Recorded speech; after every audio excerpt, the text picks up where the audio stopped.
And so what are you looking out for next, especially when it comes to the United States' role and relationships in all of this?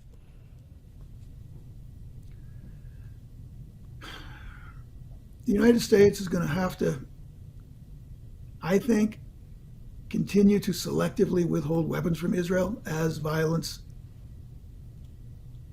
if it escalates again. That's got to be a tool that can't just be a one-off. I think more broadly, though, what the U.S. has to do is devise a strategy towards the rest of the world, but especially towards the global South, where we're way out of step, on how to re-engage, how to build back some kind of diplomatic connectivity, which is lacking. I think we can make the comeback with Europe because we're structurally very close. I think India is a structurally close ally, Northeast Asia, Japan, structurally close allies. Where we really need to gain ground is with, Brazil, India, Saudi Arabia, some of the critical, emerging, rising global South powers that are going to be really important in tomorrow's world. That's where we're terribly weak right now and where the Israel conflict has really hit us hard. And how diplomatically did we get there, and how long will it take us to get stronger relationships there?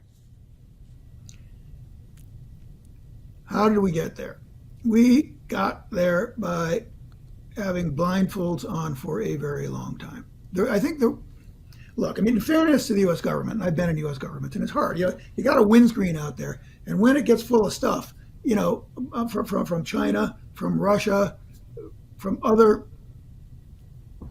big conflicts, Middle East, it's hard to see what you're not doing. That being said, when the United States put sanctions on Russia for what it did in Ukraine, the global South said, no. We're not going to pay higher energy prices and higher food prices for a war that is not our war. And the United States was caught way off guard, and has been and then began trying to catch up from behind. By the time of last year's G20 in Delhi, in India, the United States was back in, I think, really caught up with the global South. Multilateral Development Bank reform, making the Organization for African Unity a member of the G20. Some really kind of cool stuff that we actually supported and led. Now, that has been totally squandered with the war in the Middle East. So we seem to fill the bucket and dump it, fill the bucket and dump it. That's the pattern so far.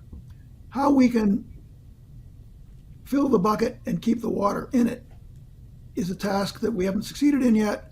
And if I were in the Biden administration, I would be kind of focusing on.